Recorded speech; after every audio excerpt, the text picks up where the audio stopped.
बिस्मिल्लाहिर्रहमानिर्रहीम। अस्सलामुअलैकुम नाजरीन। इससे पहले जो हमारा टॉपिक था वो ये था कि लोकल ऑसिलेटर का एलओ का इलेक्ट्रॉनिक सर्किट में क्या इस्तेमाल है, क्या काम करता है। तो आज भी ये भी वही टॉपिक है, तो चले शुरू करते हैं। A local oscillator is very important component in electronic। Local oscillator जो है ना बहुत अहम और ज़रूरी पुर्जा या जुज है इलेक्ट्रॉनिक का, स्पेशली इन कम्युनिकेशन। ख़ास तौर पे ये ज़राए इत्तलात व नशरियात सिस्टम के निज़ामों में, लाइक रेडियो में, टीवी और टेलीविज़न में और रडार में इस्तेमाल होता है। तो इसकी एप्लीकेशंस क्या है? एप्लीकेशन ऑफ लोकल ऑसिलेटर के इस्तेमालात क्या है, ये एप्लीकेशन क्या है, ये कैसे इस्तेमाल होता है। तो उसमें नंबर 1 पे आता है एप्लीकेशन। इसकी नंबर 1 एप्लीकेशन जो है ना वो रिसीवर है। रिसीवर जो होता है यानी कि डाटा या मालूमात वसूल करने वाला एक आला जो होता है उसको रिसीवर कहते हैं। तो उस रिसीवर में ये क्या काम करता है लोकल ऑसिलेटर? उसमें नंबर 1 पे ये करता है convert receive RF signal to IF intermediate frequency. तो ये क्या करता है कि रिसीव होने वाले, वसूल होने वाले आरएफ रेडियो फ्रीक्वेंसी के सिग्नलों को आईएफ इंटरमीडिएट फ्रीक्वेंसी में तब्दील करता है। तो दूसरा उसमें यह है कि मेक सिग्नल प्रोसेसिंग इजियर। तो सिग्नलों के काम करने का जो ना तरीका उसको आसान बनाता है या सिग्नलों के काम करने में आसानी पैदा करता है 2 नंबर पे। तो दूसरा इसमें आ गया रडार सिस्टम। रडार सिस्टम में इसके क्या इस्तेमालात हैं? उसमें 1 नंबर पे आता है used for Doppler shift measurement. Doppler shift जो है वो नाजरीन मैंने पहले आपको बताया था कि डॉपलर शिफ्ट वो वेव्स होती हैं, फॉर एग्जांपल जो कि किसी ऑब्जर्वर मुशाहदा करने, ऐसे सोर्स, ऐसी वेव्स जो कि किसी सोर्स और ऑब्जर्वर के दरमियान हरकत करने से आवाज़ में कमी बेशी हो, उसको डॉपलर शिफ्ट कहते हैं। फॉर एग्जांपल पहले भी मैंने आपको एक मिसाल सुनाई थी कि जब कोई आवाज़ किसी चीज़ की, एम्बुलेंस ही लगा लें, वो जब आपके नज़दीक आती है तो वो उसकी आवाज़ बढ़ती है, तो जब दूर जाती है तो उसकी आवाज़ कम होती है। तो ये डॉपलर शिफ्ट है।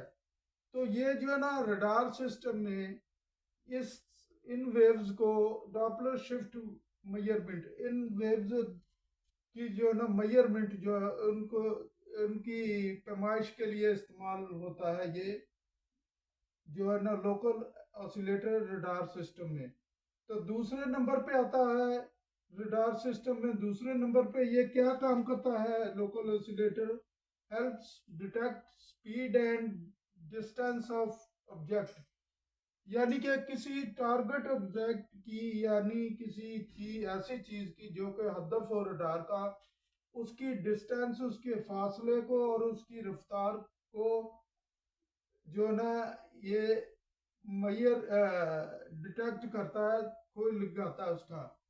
फॉर एग्जांपल ये जो माइक्रोवेव्स है एटमॉस्फेयर की तरफ बारिश के कतरों की से जाके टकराती है। बारिश के कतरे जो ऑब्जेक्ट है, डिटेक्ट टारगेट ऑब्जेक्ट है, जब वो टकरा के वापस आती है तो ये किस चीज़ का ऑसिलेटर उनमें मदद करता है कोई लगाने में? उन कतरों की स्पीड की और उसके डिस्टेंस के, रडार से कितने फासले पर है ये बारिश के कतरे, और उन कतरों के गिरने की स्पीड, रफ्तार की का खोज लगाने में मदद करता है। तो दूसरे नंबर आगे आ गया, तीसरे नंबर पे टेलीविजन सिस्टम। टेलीविजन सिस्टम में ये क्या काम करता है लोकल ऑसिलेटर? टेलीविजन सिस्टम में कहता है यूज्ड फॉर ट्यूनिंग चैनल्स।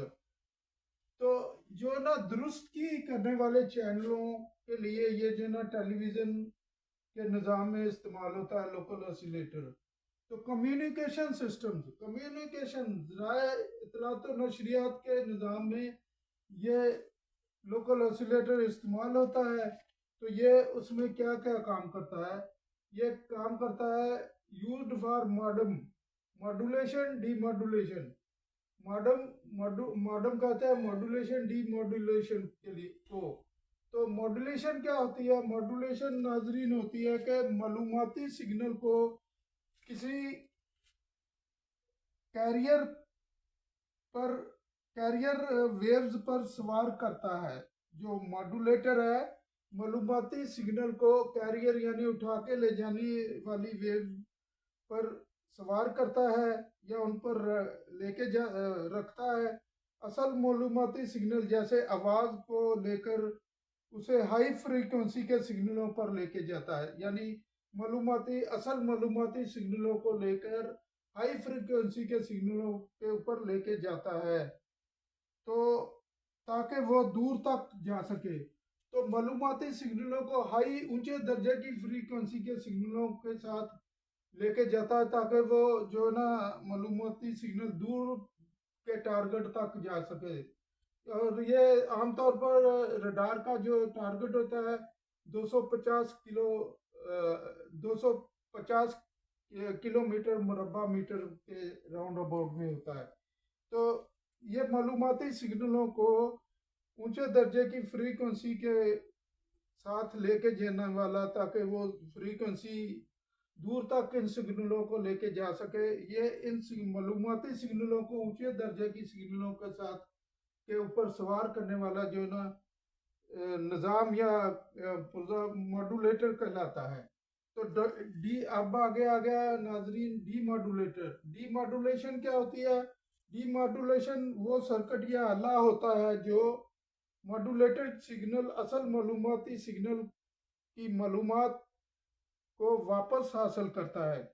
यानी मॉड्यूलेटर सिग्नल से असल मालूमाती सिग्नल को वापस हासिल करता है। जब सिग्नल दूर भेजा जाता है तो वो कैरियर वेव पर सवार होता है।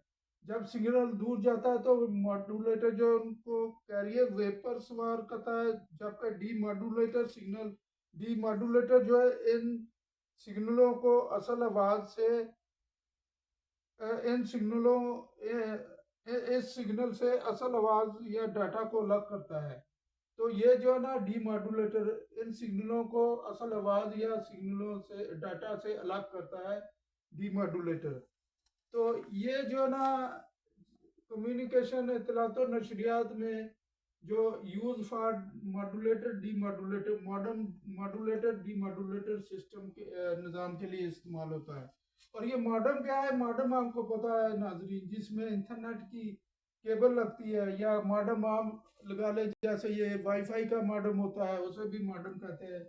तो कंप्यूटर में लगा एक डिवाइस होता है कार्ड, उसमें इंटरनेट की केबल लगती। पहले वो स्लॉट के कार्ड लगते, स्लॉट्स कार्ड लगते थे, आयजा कार्ड, बीजेपी कार्ड ऐसे।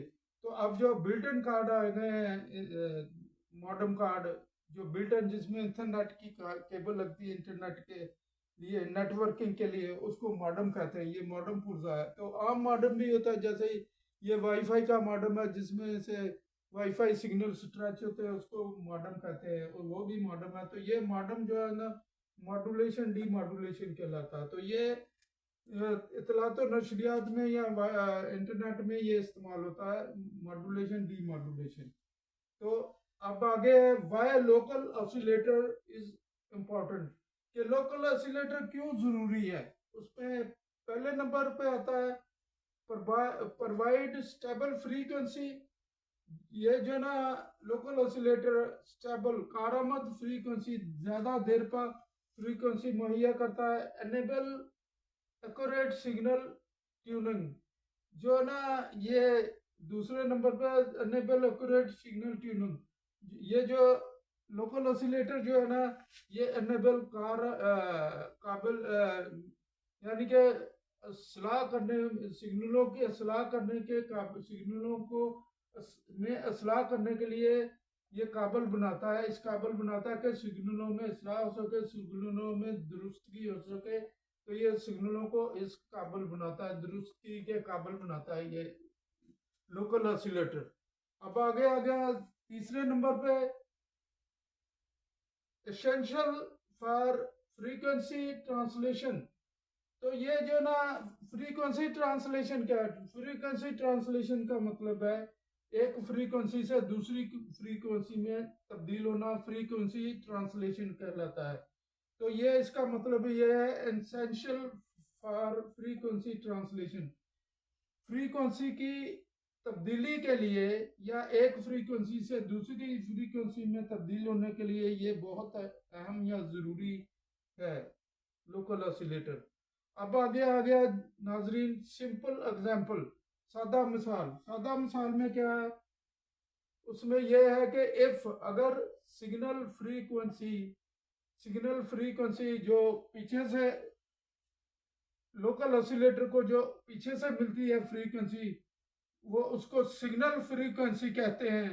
अगर ये frequency, signal frequency, local oscillator को पीछे से मिलने वाली सिग्नल फ्रीक्वेंसी अगर 100 मेगाहर्ट्ज है, तो उसके अपनी जो फ्रीक्वेंसी है लोकल ऑसिलेटर की, उसको लोकल ऑसिलेटर फ्रीक्वेंसी या एलओ फ्रीक्वेंसी कहते हैं। तो उसकी अपनी जो फ्रीक्वेंसी अगर 1990 मेगाहर्ट्ज है, तो इन दोनों फ्रीक्वेंसी को अगर हम माइनस करें 100 में से 19, देन इसका आउटपुट जो नतीजा ये निकलता है कि फॉर एग्जांपल ये लोकल ऑसिलेटर में आने वाली 100 मेगाहर्ट्ज की फ्रीक्वेंसी से लोकल ऑसिलेटर की अपनी जो 90 फ्रीक्वेंसी है, इसको माइनस करें 100 में से 90 को, तो 10 मेगाहर्ट्ज बाकी बनती है। देन 10 मेगाहर्ट्ज आउटपुट बराबर 10 मेगाहर्ट्ज बाकी बनती है। तो ये जो 10 मेगाहर्ट्ज फ्रीक्वेंसी होगी, ये डिफरेंस है frequency often used as a IF intermediate frequency. तो ये जो उसका जो जवाब है, यानी 100 में से 19 निकाले, 100 में से 90 मेगाहर्ट्ज निकाले, तो 10 मेगाहर्ट्ज जो बाकी बचे वो है आई एफ फ्रीक्वेंसी, यानी कि इंटरमीडिएट फ्रीक्वेंसी कहलाती है ये।